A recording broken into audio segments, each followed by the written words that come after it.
Why is it that the hardest workers remain poor, exhausted, and forgotten, while those who scarcely lift a finger rise to wealth and authority? This is the paradox we shall unravel. The world has convinced you that diligence alone is the road to success. But I will prove to you, hard work without strategy is the worst thing you can do. Let us begin. Men of ambition, I greet you. You have been taught since childhood that labor, sweat, and sacrifice are the highest virtues of man. You are told that those who work hardest shall reap the greatest reward. But I, Niccolò Machiavelli, whisper into your ear this is the greatest deception of your age. Kings, princes, and masters never rise by laboring like oxen. They rise by commanding others to labor for them. Today, I shall unmask the fraud of hard work and show you the path of true power. You have been told since birth that hard work is your salvation. That if you wake early, if you toil with discipline, if you push yourself beyond exhaustion, the rewards of life will come to you. This is the story repeated in every school, every sermon, and every speech given by those who already sit above you. But let me ask you, have you not seen with your own eyes that the hardest workers are never the ones who rule? Look closely at the man in the fields. His hands are cracked, his back is bent, and every breath he takes is heavy from years of labor. He rises with the sun, and he rests only when darkness consumes the sky. He works harder than kings, harder than ministers, harder than generals. Yet where does he end his life? In obscurity, poor and forgotten, his children condemned to the same cycle. This man is the purest symbol of hard work, yet he dies with nothing. What does this teach you?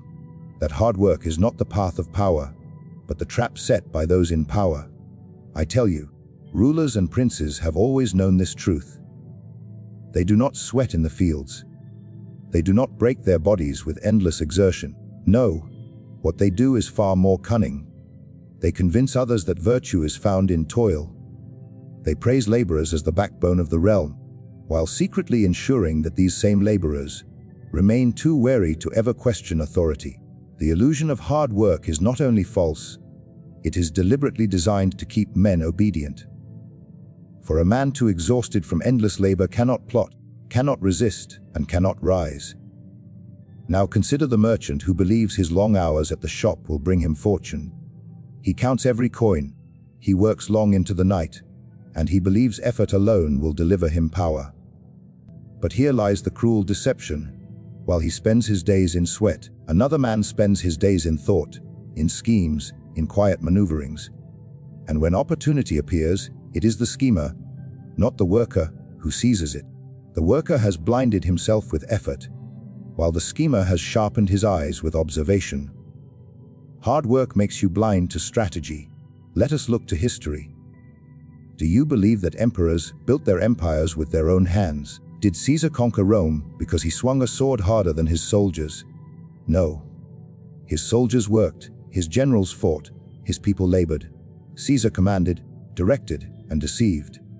He worked less with his body, but infinitely more with his mind. The illusion of hard work would have kept him a soldier in the ranks, but rejecting that illusion made him a ruler. You must understand this deeply. Those who work hardest are not rewarded with power.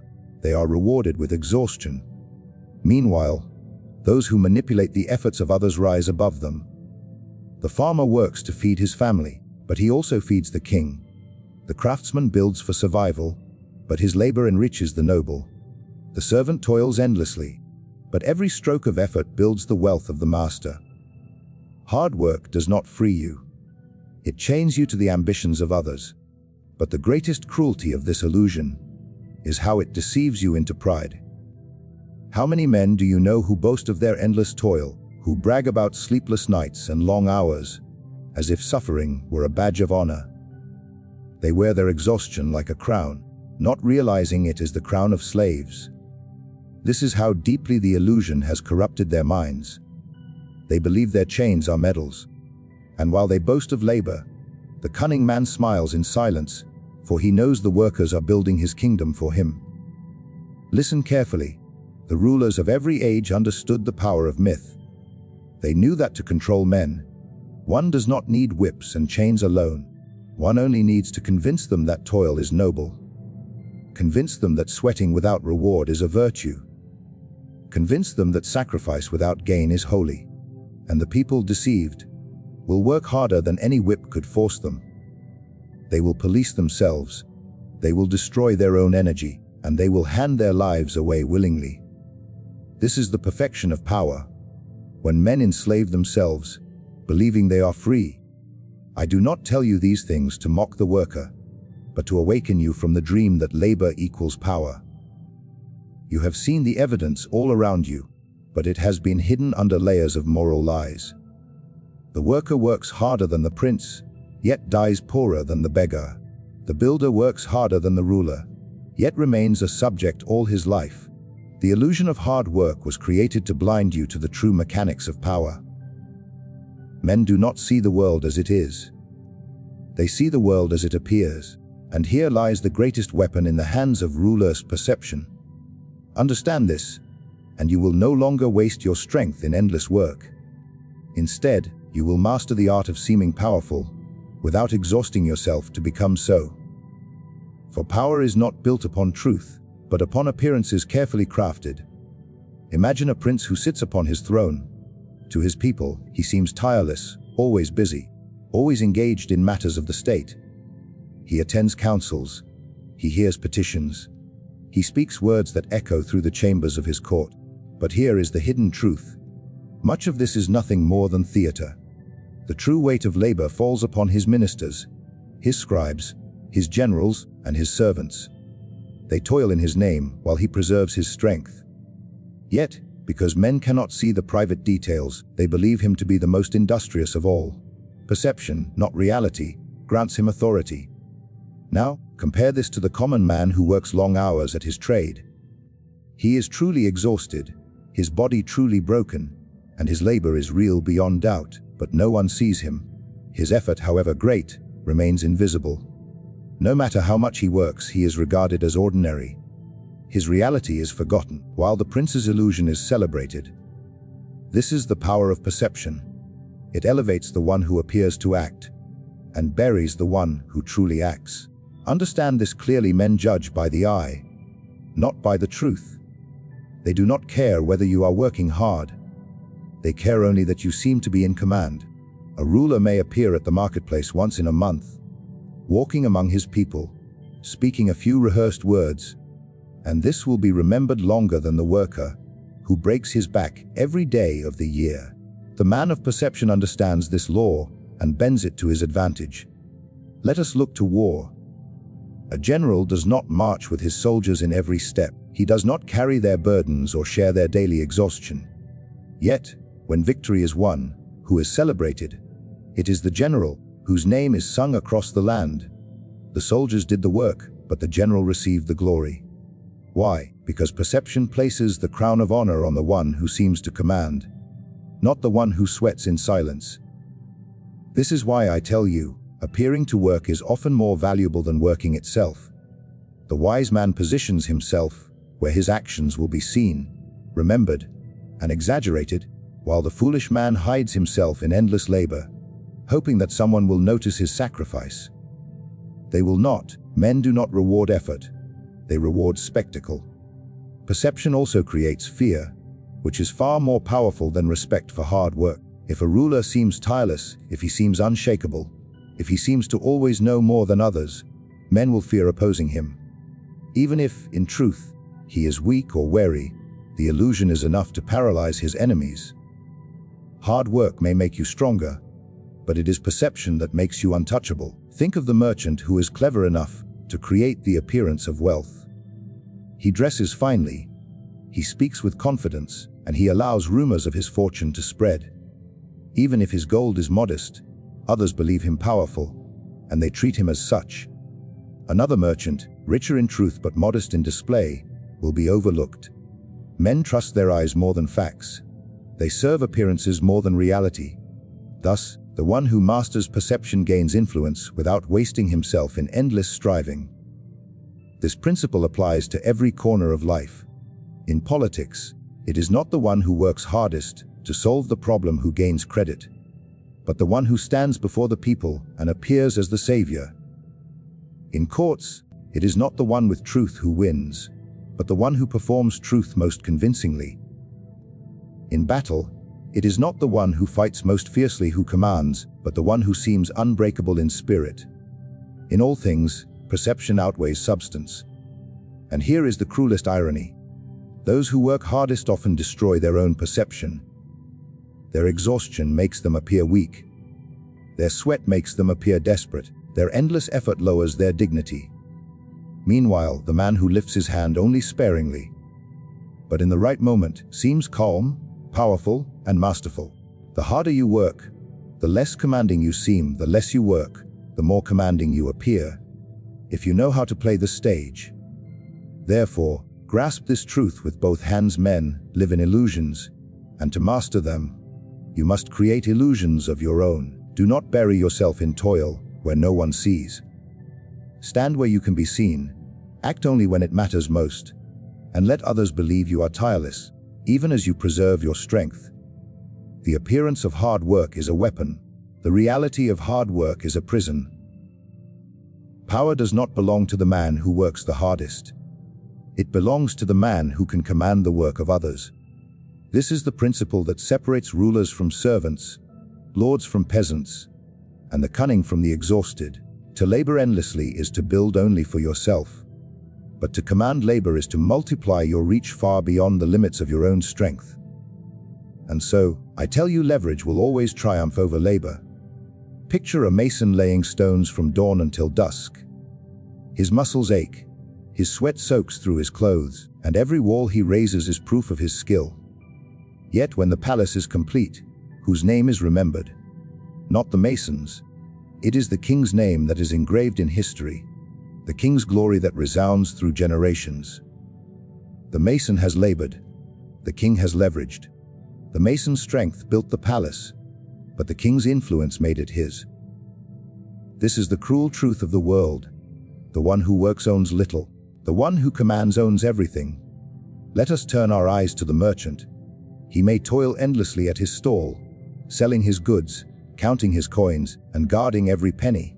But the wise merchant, the one destined for greatness, does not waste himself on small exertions. He invests in men, he forms alliances, he persuades others to labor for him. Instead of working harder, he multiplies his power through networks, through partners, through subordinates. His wealth grows not from his hands, but from the many hands he controls. The difference between them is not effort, but leverage. Leverage is the art of bending the will of others, so that their labor becomes your strength. This is why rulers are not the strongest soldiers or the hardest workers. They are the ones who make others fight in their place. Think of Alexander. Did he conquer the world by wielding his sword longer than his men? No, his men fought, bled, and died in his name. He directed, he inspired, he demanded loyalty. The armies moved at his command, and through them, his power expanded. His leverage over men's loyalty was greater than the strength of any single arm. And consider this: labor is limited, but leverage is infinite. A man has only one body, only 24 hours in a day, only so much strength to give before exhaustion consumes him. But if he learns to control others, his reach extends without limit. 10 men's work becomes his. 100 men's work becomes his. A nation's work becomes his. The more he learns to command, the less he needs to labor. Power multiplies not by the sweat of your brow, but by the obedience of others. Now, understand how the illusion of hard work is used to trap men away from this truth.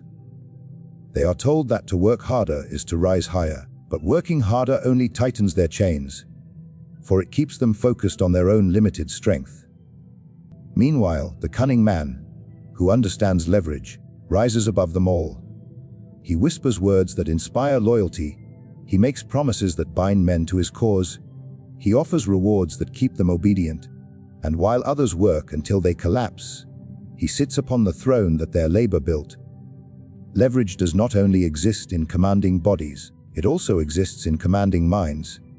The man who shapes ideas, who convinces others of his vision, who persuades them that their effort serves a greater purpose, this man is the true master. religion, politics, empires, all were built not by the sweat of a single ruler, but by his ability to make others sweat for him. When a ruler declares that labor is noble, he is not praising the worker. He is securing the worker's obedience. He transforms the worker's toil into the foundation of his power. Look at the armies of the world. Soldiers march in endless lines, carrying weapons, facing death. They are driven by duty, by fear, by loyalty, or by promises of reward. But behind them, the general sits in his tent, directing their movement with words and maps. He may never draw his sword in battle, yet he is the victor when the war is won. Why? Because leverage has done the work for him. 1,000 men fighting at his order achieve what no single man could by his own labor. The tragedy is that most men never escape the prison of labor. They believe their value lies in their work, so they cling to it with pride. But labor alone will never lift them to power. Only by shifting from worker to commander, from laborer to master of labor, can they change their fate. The cunning man seeks not to outwork others, but to outmaneuver them. He asks, whose strength can I use? Whose time can I command? Whose loyalty can I secure? And in these questions lies the essence of power. Remember, the hands that build empires are not the hands that rule them. The ones who bend their backs build the monuments. But the one who bends their wills claims the throne. This is the law of leverage over labor. Power is not won by the man who wastes his strength in endless exertion. Power belongs to the man who preserves his energy with ruthless calculation, spending it only when the reward is greatest. You must see energy not as something to be thrown away with reckless labor, but as a currency more precious than gold. Gold once spent can be regained. Energy, once exhausted, can never be reclaimed. The wise ruler treats his energy as a weapon, hidden, sharpened, and drawn only in the decisive moment. Consider the man who works tirelessly from dawn until midnight. He believes his constant activity proves his worth, that every moment of toil secures his future. But observe him closely, he grows weary. His judgment weakens. His body betrays him. He is too tired to notice opportunities when they appear. He is so consumed by motion that he cannot see the opening that would have won him power with a single strike. His energy, scattered across countless efforts, has been wasted. He is like a soldier who swings his sword wildly, striking everything but killing nothing. Now consider the cunning ruler. He does not rush. He does not exhaust himself in every task. He delegates, he waits, he watches. He stores his energy while others burn theirs. He appears calm, even idle, but his stillness is a mask. Beneath it lies the readiness to strike when the moment is ripe. And when he does act, he acts with full strength, with precision, with timing so perfect that his single effort accomplishes more than the labor of others in a year. This is the ruthless economy of energy, to conserve, to calculate, and to unleash only when the outcome is certain. History is filled with such men. Think of generals who refused to march their armies into endless battles, who endured the mockery of their rivals for seeming hesitant. But when they struck with overwhelming force, crushing their enemies in a single blow. Their restraint was mistaken for weakness, but it was strategy. Their patience was ridiculed, but it was power. And when their enemies had exhausted themselves in small victories, the patient general emerged, rested and ready, to claim everything at once. This law does not apply only to war, but to every pursuit of power. In politics, the man who speaks constantly, who argues endlessly, drains his voice until no one listens. But the man who speaks rarely, who saves his words for the perfect moment, commands silence when he does speak. His energy, preserved in silence, becomes a weapon when released. In business, the man who chases every opportunity scatters his wealth and his focus until nothing remains. The man who waits, who preserves his capital, who studies his rival's mistakes, strikes once with precision and claims the prize without struggle. Energy is not only physical, it is mental, emotional, spiritual. Most men spend these recklessly, wasting their focus on every trivial matter. They exhaust themselves with gossip, with arguments, with anxieties. They give their attention to 1,000 distractions until their mind is drained. But the wise man hoards his focus as a measure hoards gold. He does not waste his thought on the irrelevant. He sharpens it, condenses it, keeps it pure.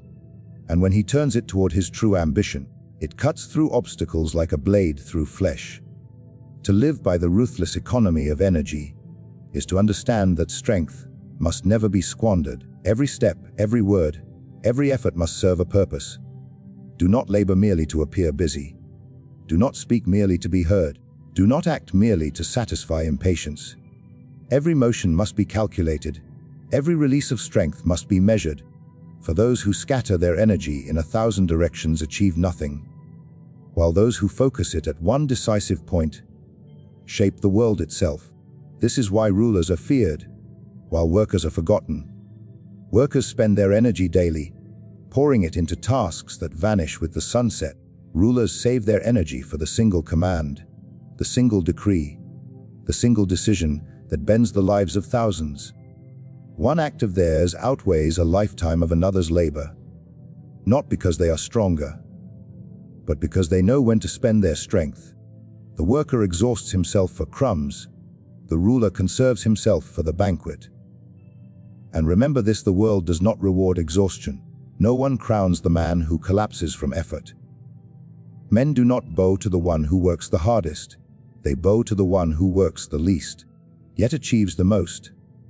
The ruler's secret is not that he has more strength, but that he knows how to guard it, how to preserve it, and how to release it only when it matters.